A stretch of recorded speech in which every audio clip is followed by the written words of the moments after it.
Thanks for joining us this morning. Netflix, clearly a winner throughout quarantine, and because of its subscription-based model, likely continuing to grow and consistently have that revenue source. It's become more and more of an international company as time has gone on and as it's continued to grow. What was the buzz around Netflix on social media so far? Exactly right. Netflix is definitely one of those original stay-at-home stocks that we've been talking about, since the middle of March when a lot of us across the world were sent home from our office jobs. But Netflix is one of those original streaming services. It's the OG. And as more and more streaming services like, Quibi, if you've heard about, if you listen to any podcasts, I feel like all of those are advertising for Quibi right now, or NBC's Peacock. I mean, as these newer streaming services come on, people are having to make the choice to either add on more streaming services and cancel their older ones, or just add on more and keep them all up. And that's been causing a little bit of something called a streaming fatigue, which I know that we've talked about before. But I want to pull up this first tweet that I found today. And this tweet says that on one hand, there's a lot of Quibi content that seems interesting. On the other hand, I've hit streaming service fatigue.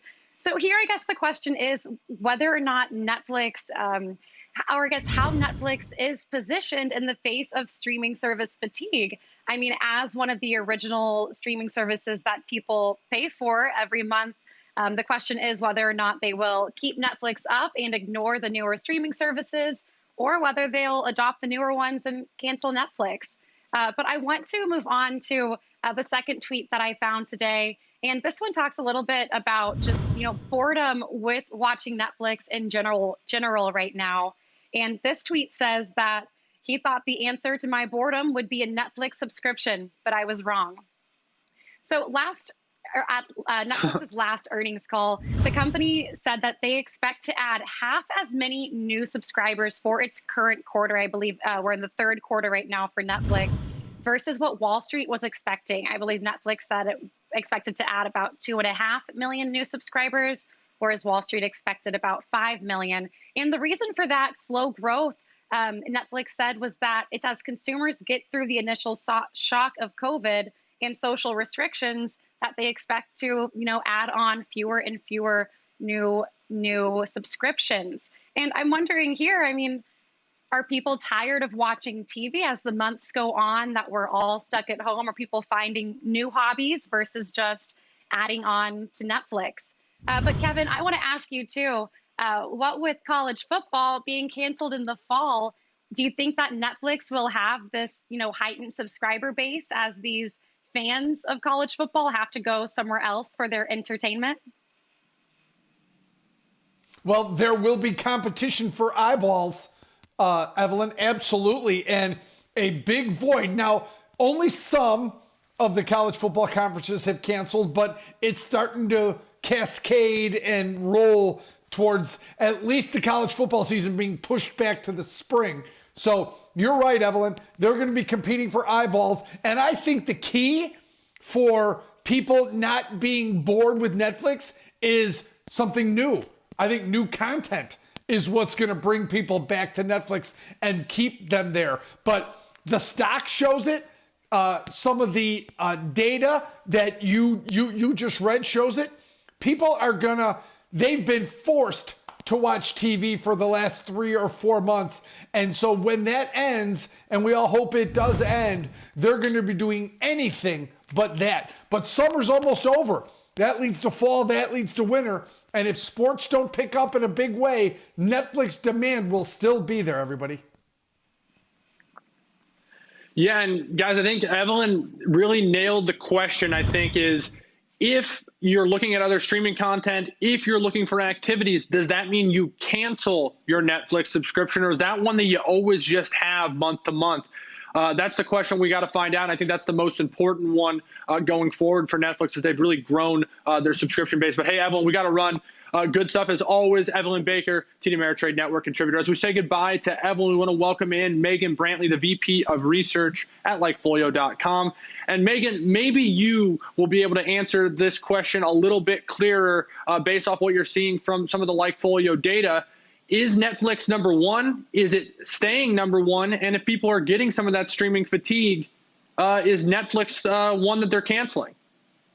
Yeah, these are all really good questions. And one thing, when we look at the streaming environment, it's pretty undeniable from a volume perspective, Netflix is still the leader, right? There, while we're tracking these Disney Plus mentions, Hulu, ESPN Plus, HBO Max, Peacock, all of these new competitors in the market, Netflix from sheer volume still remains the leader. I think it's impressive. You can see here, these are purchase intent mentions. So these are mentions of consumers talking about downloading, subscribing, signing up for the Netflix service. And you can see this huge surge from March to May as, this huge quarantine bump. And Netflix reported this. And then you see a little bit of a settling in.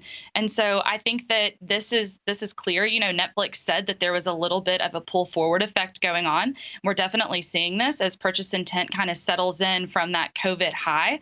But you can still see that it's up, trending up year over year. We're still up about 7% from where we were last year. So I think that growth is definitely slowing, but it is impressive that Netflix, being this high volume, already being the leader, can continue to grow. Megan, here's that word that we use a lot during the last 3 to 5 months, and it's called stickiness, right? And we talked about it yesterday with Costco. Now we're talking about it with Netflix. Is that it looks like your data is showing that even though there was a spike and a obvious, decrease in the peak mentions, it's still resting at a higher number than it was pre-pandemic. So there still is some stickiness in this name, right? Yeah. And I think another metric that we listen for, we're listening for people signing up for Netflix, but we're also listening for people canceling Netflix. And this is a really good indicator of that churn. And we can actually see that cancellation mentions are continuing to fall. So even though we had this huge uptick in March through May, the cancellation mentions are really trending down year over year. I think that in 2019, in the middle of 2019, they came out with a report that there was just a lot of churn, a lot of slowdown. And now we're kind of see that temper off and we're seeing those mentions fall. So I think that does support that theory that there is some stickiness to this behavior, that, they are able to retain a lot of those consumers that they signed on during the quarantine months, at least for now. Yeah, and Megan, I think this is obviously, explains the absolute meteoric rise that you've seen in Netflix. They're growing and they're losing less subscriptions. So growing at a faster rate and subscriptions are remaining sticky, as you guys put it. But how does this compare to some of their competitors, things like Disney Plus, things like Hulu on the stickiness side? Are you seeing upticks in any of those competitors, as there's just so many options now and Netflix maybe is the staple for many? Or is this something that's trending lower for all of them, as just more desire to watch TV with limited activities as a result of really what's going on in the world in terms of people, trying to socially distance? It's interesting because a lot of these names are so new. It's tough to get a year over year compare because a year ago, the service didn't even exist. But when we look at Disney Plus, we're actually starting to see a slowdown. Whenever we look quarter over quarter, quarter over quarter, the new subscription mentions are actually falling. Now, it's going to be something to watch because Disney Plus is doing something kind of cool. They're doing a special release of Mulan, and they're starting to tease out this original content. We saw this happen with Hamilton. So I think that we're watching to see if Disney Plus can continue to execute at that level. But from a volume perspective, they're just not at the level that we see when we look at a Netflix. One interesting competitor to keep an eye on is HBO Max. Their initial launch date was not near as explosive as Disney Plus's, but their new subscription mentions have been able to maintain a consistently high level. And so I think that this shows that, in general, more consumers entering this streaming space and looking for this original content, especially as live events just aren't an option at the moment. Megan, real quick here as we got to wrap it up, but the one thing that I've noticed is I'm a subscriber to many of these is that Netflix always seems to be the one you go back to because it always has new content. There's always something new on Netflix, it seems. And some of these other ones, HBO or Hulu, they just don't seem to come out with as much new content as often. And maybe when it does come out that it's great, but once you're through it, you're kind of left with, oh, I've already seen everything else on here. Netflix just continues to deliver new choices. And I think that's probably what's differentiated them over the past 6 months with more eyeballs on the screen. Yeah, I think content is king. Content is what's driving viewers. It's what's driving subscriptions.